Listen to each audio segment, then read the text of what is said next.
Assalamualaikum warahmatullahi wabarakatuh. Alhamdulillahirabbil alamin wassalatu wassalamu ala asyrafil anbiya'i wal mursalin sayyidina Muhammad wa ala alihi washabbihi ajma'in.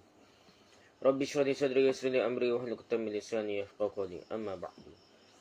Kita sama balik kitab Sabilul Muhtadin karangan Syekh Muhammad Rasyid Al-Banjari. Sabilul Muhtadin karangan Syekh Muhammad Rasyid Al-Banjari. Kita ini masuk pada pasal yang ke-13.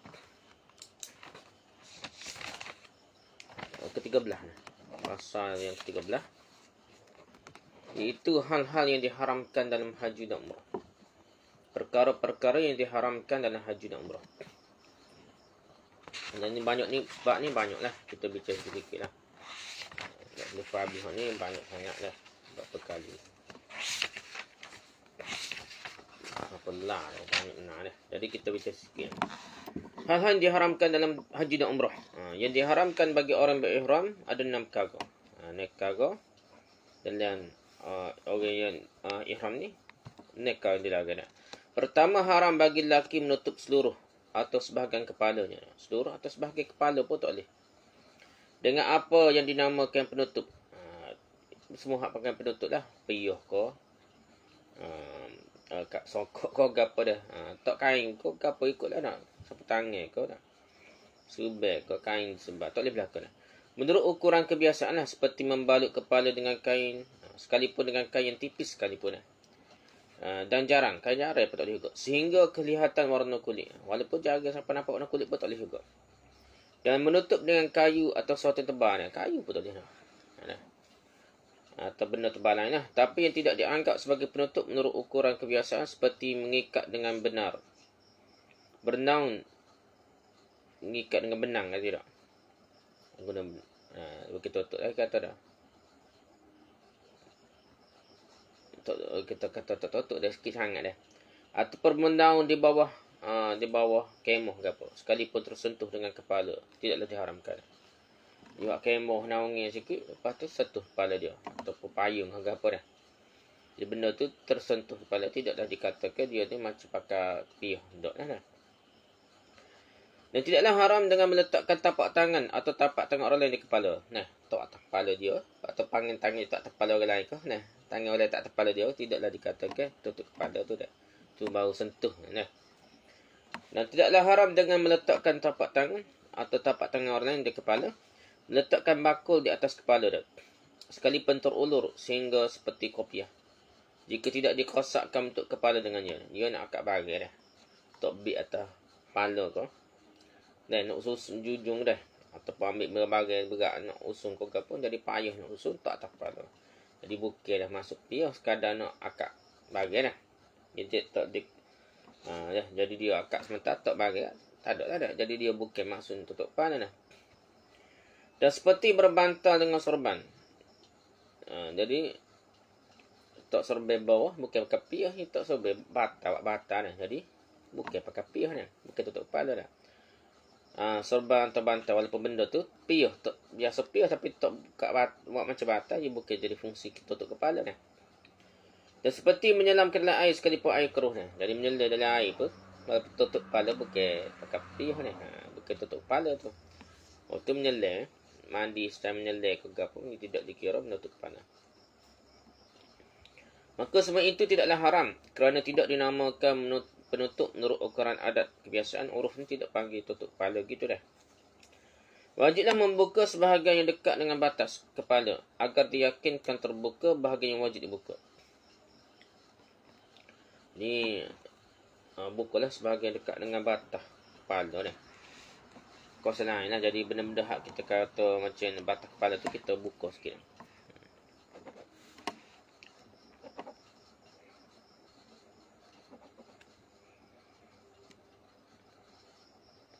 Jadi tak tahulah ke apa benda dah. Hak dekat kepala ni tadi emas ke apa tahulah. Yang kira jangan dekat. Tapi muka betul tutup dah. Tidak haram menutup kepala kerana memang diperlukan umpamanya menghindari panas atau dingin. Atau kerana mengubati luka yang ada di kepala. Lalu dibalutnya dengan kain, namun wajib membayar fidyah. Tak dosa lah. Yang buatnya perbuatan hari ni asalnya macam dosa lah. Tapi kalau dia tu tutup kepala tu, kes berubah ni. luka ke apa, aksiden ke apa, balut ni. Ataupun panas dak dia pun tutup kepala dia dengan kain masa panas tu seketika nak pergi kem ke apa panas dak dah. Ya, jadi benda tu tidak dikira dosa lah, tapi tetap juga kena bayar fidyah ni. Dia panggil fidyah ni istilahnya dah. Haram bagi lelaki memakai pakaian yang bertangkup ke seluruh tubuh atas. Jadi pakaian tutup bahagian atas, menutup sebahagian anggota tubuh atau sebahagiannya seperti sarung janggut atau sarung tangan.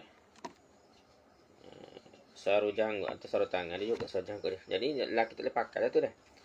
Sekalipun yang bertangkup itu kaca yang kelihatan terang, baik berjahit atau diturunkan atau dijahit jarang dan sebagainya. Jadi dia macam sarung tangan, benda hak sarung tangan, benda-benda begini dia biasanya bertakub kerana jahit lah. Di benda tu tak boleh kan?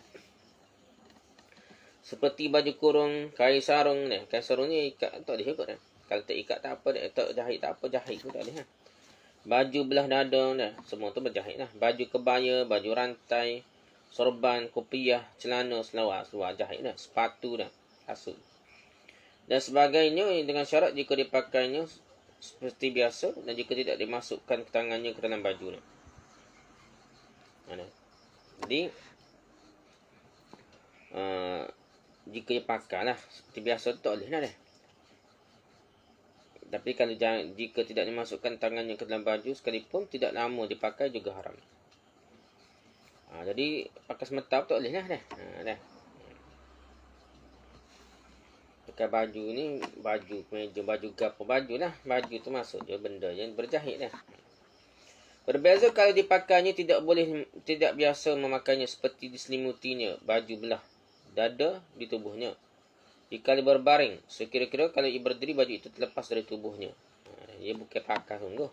Dia buat selimut dah.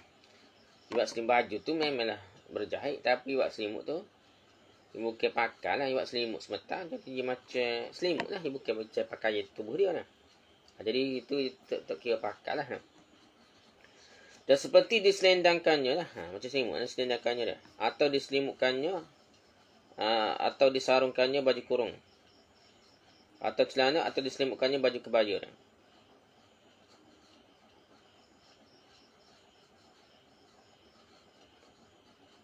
Sekalipun dilihatnya pada tubuhnya berapa lapis, atau diikat pada lehernya, atau diikat pedang di pinggangnya, atau memakai ikat pinggang seperti mintaqah. Ikat pinggang. Atau ikat pinggang biasa. Ikat pinggang tak apa dah. Ikat pinggang tidak kira berjahit.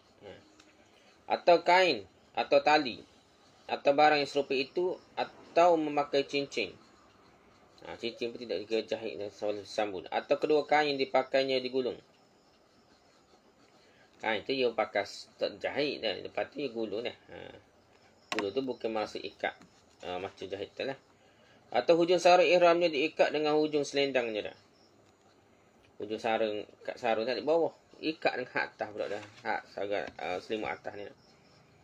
Maka semua itu tidaklah haram lagi tidak kena video. Kena pahal lah. Ni sikit. Ada benda sikit pun kira-kira dah. Ping apa. Kena ping pun kata-kata jahit dah. Setengah kita dah. Yalah. Boleh kata juga. Tapi kadang-kadang tak ada kaitan pun jahit dah. Ping saja dah. Berbeza dengan menyimpulkan kedua hujung selendang atau mengikatnya dengan benang. Kalau guna benang tak boleh lah. Atau disemak dengan jarum. Guna jarum tak boleh lah. Nampak ikat macam ikat dah. Atau lain-lainnya atau dikancingnya kedua hujung selendangnya. Maka disangkutkannya ke telinga sekalipun kancing itu jarang. Maka semua itulah haram lagi kena video. Dia bukan panggil dam, dia panggil video. Dia tak sebanyak dam lah. Dam satu kambing gitu dah. Tapi jika tidak diperolehnya kain yang tidak bertangkup, baik pada miliknya sendiri atau pada orang lain. Video ni buku kita baca 7 hiyah lah dah. Bayar denda 7 hiyah gitu lah buku kan. Dulu ni jalan 7 hiyah dah. Tepat. Jadi jika tidak diperolehnya kain yang tidak bertangkup, baik pada miliknya sendiri atau pada orang lain lah. Jadi kain tu tak ada ni. Sama ada kain tidak bertangkup ni, kain takut je ada ni, kain hak je ni jahit dah sambung dah. Hak dimiliki sendiri atau orang lain, atau diperolehnya dari orang lain tapi tidak dapat dipinjamkan. Atau menyewa atau membeli, umpamanya disewanya atau harganya sangat mahal dari kebiasaan pada ketika itu. Boleh tak ia menutup auratnya dengan kain yang berjahit sekalipun dan bertangkup tanpa membayar fidyah? Kalau bagi tu tak ada sungguh dah. Siapa ketelanja ke dia. Siapa ke nah jadi pakan lah. Sagu pun nak kan. Kalau dia tak boleh mampu, tak ada piti sungguh dan nak bayar jadi mahal dah kain. Kalau kain sarung hak putih tu awak ihram, maka dia boleh pakai hak mana ada. Dah. Tapi kalau diberi orang kain yang tidak berjahit, tidaklah wajib baginya menerimanya. Dah. Tak wajib terima dah. Kerana nyata tamaknya dah. Kerana nampak macam tamak dah. Jadi kena elok tamak ni. Bak kain baru ni dah. Kita ni tak masalah kepada kita orang agama dah. Kepada ustaz kan temukan ustaz dah. Lah jadi ujian lah. Allah. Jadi kita harapkan pertolongan Allah dan kepada kerana apa nak boleh dunia, nak boleh pitih, nak boleh pangkat, nak boleh kemasyhuran tu. Dia guna agama lah. Kadang tunggal agama ni masalah. Allah nah. Boleh memakai kain yang berjahit dan bertangkup melebihi dari menutup aurat. Dah. Kerana hajat melihara dari kepanasan atau kedinginan, tetapi wajib membayar fidyah. Jadi kalau pakai kain berjahit bertangkup lebih dari tutup aurat kerana hajat melihara dari kepanasan dia, kerana takut panas dah. Atau dikin sejuk dah, tapi wajib bayar fidyah lah kalau berjahit. Maka difahami dari yang diterangkan di atas, jika tidak diperolehnya kain, hanya ada celana saja. Ada seluar saja. Kain ke apa tak ada seluar saja. Boleh memakainya, tapi kebolehan itu kalau didapat tambahannya yang dapat menutup aurat. Boleh pakai tapi dia sampai tutup aurat lah. Atau akan mengurangi harganya kalau dibelah untuk jadikan kain.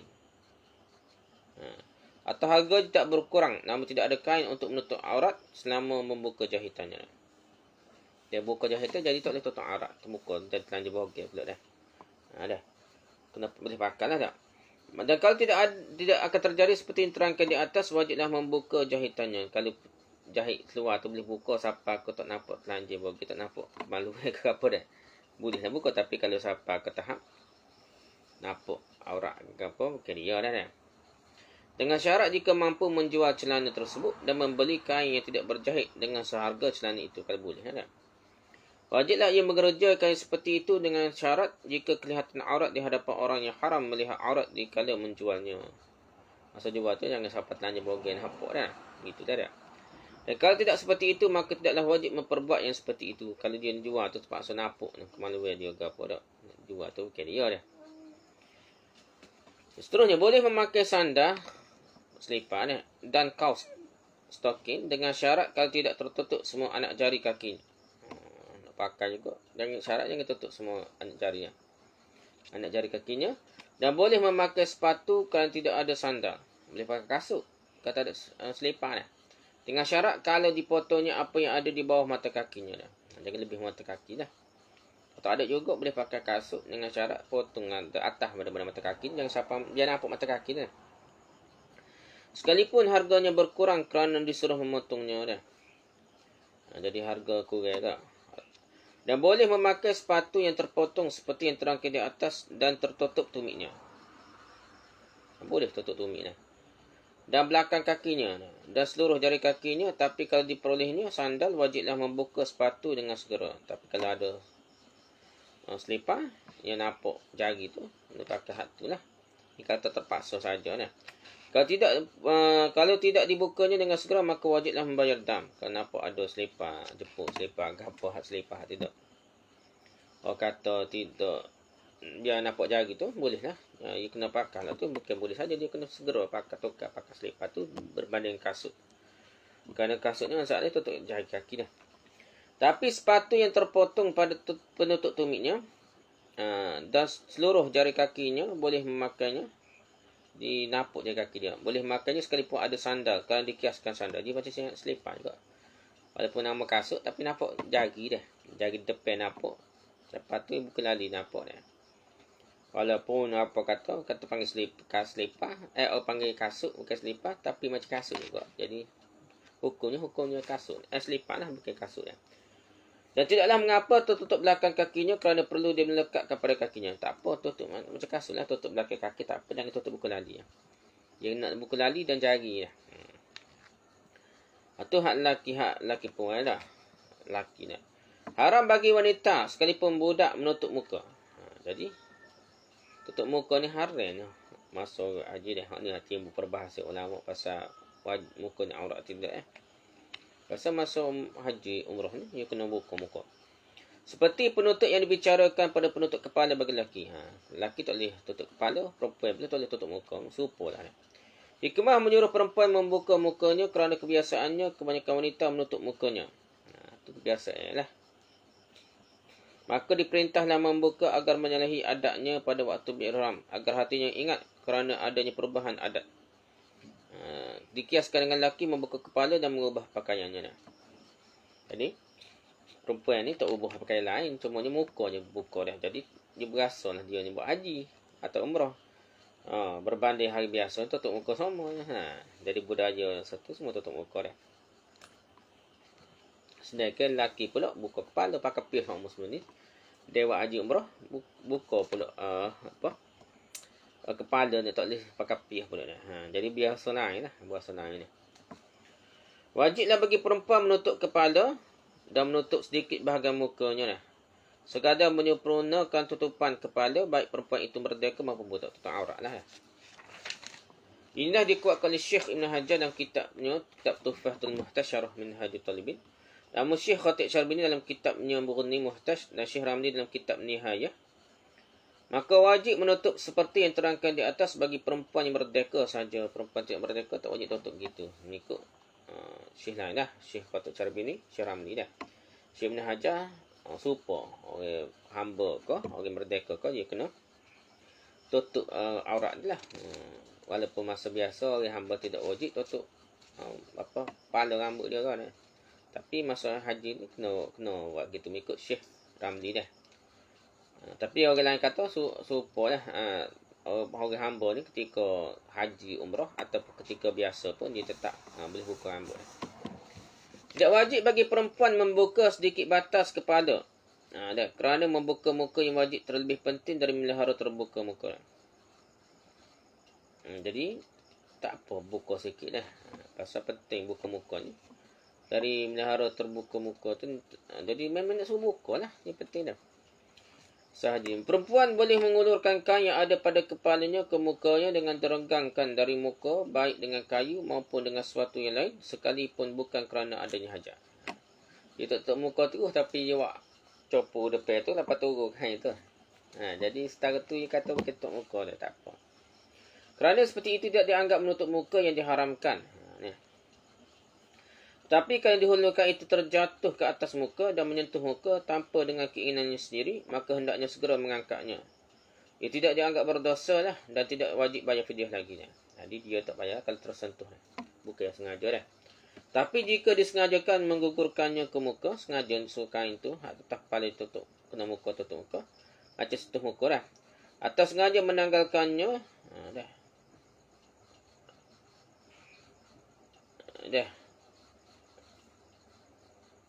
Sengaja buat sehingga dia bersentuh lah.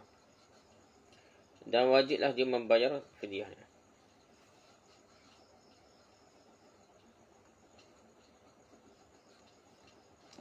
Jadi dia kena bayar fidyah.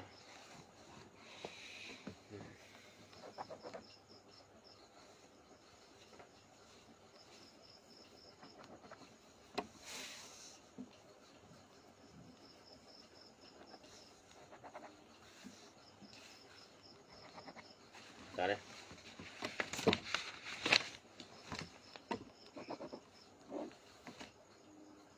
Menanggalkan dia berdosa.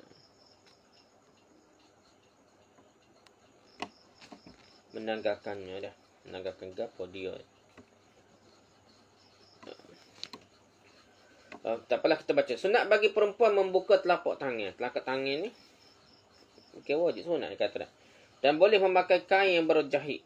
Dah tertangkup kecuali memakai sarung tangan tak boleh juga. Pada kedua belah tangan atau sebelah tangan pun tak boleh dah. Hukumnya haram seperti haram lelaki memakai sarung tangan, dan kalau terjadi wajib bayar fidyah. Jadi wanita pun tak boleh pakai sarung tangan dah. Sarung tangan qafas yang dimasukkan oleh sarung yang menutup seluruh jari dan tapak tangan, yang dibuat dari kain yang diisi dengan kapas. Dan panjangnya sampai ke ruas pergelangan tangan agar terpelihara dari kedinginan seperti dipakai orang di negeri yang beriklim dingin sejuk. Di tangan ni kita boleh tahulah berukuk ni. Tapi kaki tak tahan lagi dah. Tapi tangan antara tak tahan kat sensitif, jadi kita kena tutup tangan dah. Oleh sebab itu lepas sejuk dia pakai sarung tangan dah. Sejuk sangat. Dia nak pergi udara dia pun kena air batu dah. Gitulah. Jadi dimaksudkan dengan sarung tangan di sini adalah sejenis sarung tangan, baik yang diisi dengan kapas maupun tidak diisi dengan kapas. Perempuan boleh menutup tangannya dengan sesuatu yang lain dari sarung tangan, seperti tutup dengan lengan bajunya. Atau dengan kain pembalut sekalipun, bukan kerana hajat.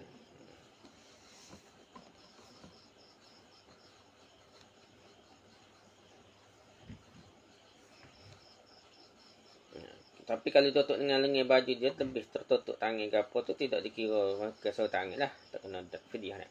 Kalau lelaki membalut tangannya dan kakinya dengan pembalut tidaklah berdosa, terkecuali jika hujungnya dilipat atau diikat atau dijahit. Jadi nak jadi sarung tangan tu kena macam jahit gitu lah. Kalau dia tok gitu dah, macam balut sikit, tak kira berdosa dah. Tak mesti kepala ni lah, kepala lagi tegah dah. Tak boleh orang yang khunsa menutup muka dan kepalanya dalam ihram. Dan kalau ditutupnya wajib malah membayar fidyah kerana yakin haramnya. Jadi khunsa ni macam rotin lah. Anggap macam tu ni tak ditutup dekat muka dia. Dia bukan macam raja tu, dia macam rotin lah. Difahami dari sebab yang disebutkan di atas, kalau orang yang khunsa menutup muka dan memakai kain berjahit dan bertangkup dalam ihram, wajiblah membayar fidyah. Tu dia gitulah tak? Kerana dia yakin ni sebab yang mewajibkan fidyah. Denda lah dia, denda. Dan tidak boleh pula menutup muka dan membuka kepala, tapi wajib membayar fidyah kerana diragukan.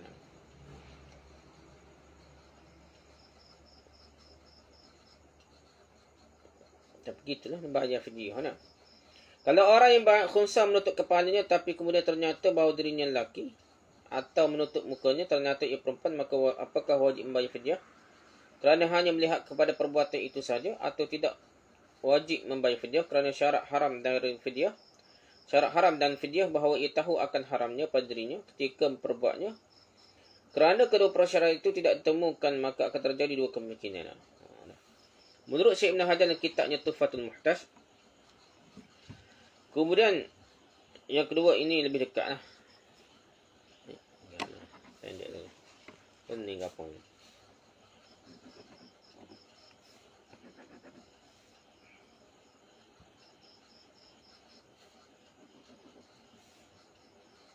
Jadi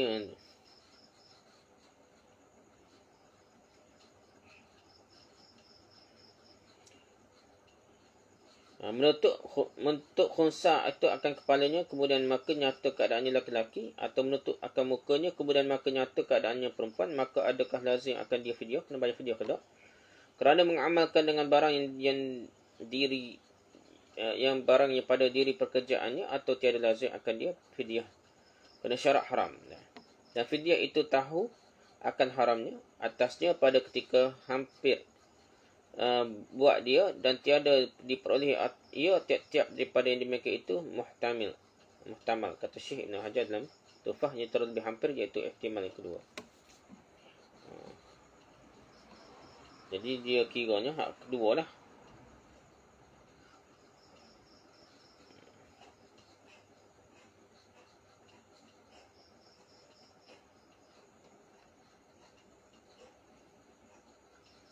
Jadi kata tak wajib bayar fidyah lah. Nah, pendapat kedua Syekh Ibn Hajar ni. Pendapat pertama wajib bayar fidyah dah. Pendapat kedua tak wajib bayar fidyah.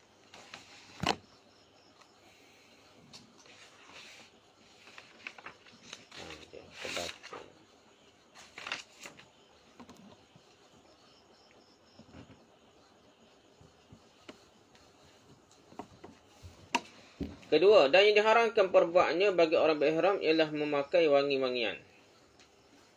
Diharamkan bagi lelaki dan perempuan sekalipun ia tidak mempunyai indera penciuman, baik dipakai pada bahagian luar tubuh atau dalam tubuh, umpamanya dengan dimakannya atau diminumnya atau dihisap ke dalam hidung atau dimasukkan ke dalam zakar atau duburnya atau dipakai pada pakaiannya seperti disapu kainnya atau pada sandal seliparnya atau wangi-wangian itu diikatnya di hujung kainnya atau dimasukkan dalam kantung bajunya, kerana hal ini dilarang oleh Nabi SAW bagi orang yang berihram memakai wangi-wangian di kainnya dan dikiaskan dengan tubuh. Dikias kain dengan tubuh. Dia semua tak boleh. Tubuh ni boleh apabila tak ihram lagi, tak niat ihram lagi. Dan dia niat ihram, tak boleh berlaku lah. Nak pakat tubuh pun tak boleh. Nak bubuh minyak wangi tu dalam poket. Kalau ada poket lah. Nak rotin tu ada poket lah. Dia rotin boleh pakai poket dah jatuh. Tak boleh lah. Berjahit lah. Tapi tak boleh berlaku lah. Dia kira ni tak boleh berlaku pakai wangi yang panjang pun panjang cerita pun tak boleh pakai wangi-wangi orang ihram lah. Jadi dimasukkan dengan wangi-wangi di sini ialah benda yang kebiasaannya dimasukkan menikmati baunya seperti kasturi, ambar, kapur baru, segaru, cendana, air mawar, melati, benda-benda bau sedap ni. Dan semua macam wangi-wangi yang harum. Seari bunga dimasukkan ke dalam kegolongan bunga-bungaan. Seperti yang terangkan di atas sehingga minyak itu berbau harum. Ini kira minyak wangi juga lah. Tetapi kalau biji minyak diusap dengan disebutkan di atas kemudian keluar minyaknya, tidaklah haram memakai minyak itu dan tidak wajib bayar fidyah. Biji minyak pun tidak bayar fidyah dah. Itu dia kira itu bukan minyak wangi lah. Sedangkan benda yang bukan dimaksudkan untuk jadikan harum-haruman, tapi baunya untuk dijadikan ubat atau akan dimakan, tidaklah haram memakainya dan makannya sekalipun berbau harum seperti epa, jahe, pala, cengkeh, mustaki dan semua biji-bijian dan bunga-bungaan dan ragi-ragian yang berbau harum, kerana dimasukkan untuk jadikan ubat atau menambah lazat makanan saja, bukan dimasukkan untuk bau harum. Ada benda tu walaupun bau harum tapi orang tu cara ke harum dia lah.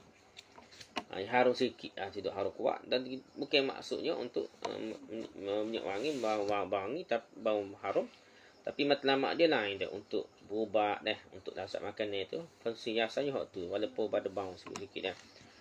Kalau rasa bau dan warnanya hilang kerana dicampur dengan makanan umpamanya, tidaklah haram memakainya dan memakannya dah. Demikian juga kalau tinggal hanya warnanya saja dah, tak bau mana dah. Berbeza kalau tinggal rasa atau baunya yang dapat jelas tercium atau dapat diketahui dengan saksama tapi berubah menjadi suci kerana dipercikkan air ke atasnya, maka haramlah memakannya dan memakannya kerana dikira minyak wangi. Jadi haramkan dari wangi-wangi itu memakainya seperti yang biasa dilakukan, umpamanya diletakkan di tubuh atau pakaian, maka tidaklah haram kalau hanya sekadar menyentuhnya yang kering sekalipun baunya melekat di tangan. Dia kena lekat tubuh atau pakaian baru haram. Tapi kalau dalam botol ke apa, kita nak sipir, tak ada lebih kita ke apa, kita ambil tak ada lebih kita ke pindah tempat ke, tiba-tiba bau pahtan kita, kita tidak dikira memakai lah dah. Tapi kalau lekat bendanya diharamkan, maka wajiblah bayar fidyah. Kalau lekat di tangan saja, tak apalah. Tapi kalau lekat ke badannya ni tak diharamkan, maka wajib bayar fidyah lah. Lekat tu bukan lekat tangan saja lah.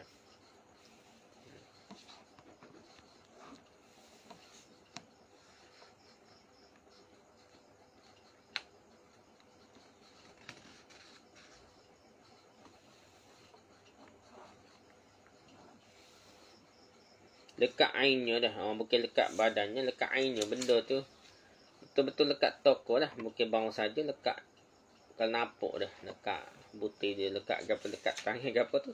Baru dia kena kena bayar, kena itulah fidyah, kena bayar fidyah. Butir mana kita pancing dah. Seperti sekat tu ada lah. Wallahu a'lam. Subhanakallah wa hamdika, subhanakallah wa bihamdika, subhanakallah la ilaha illa anta, astaghfiruka wa atubu ilaik.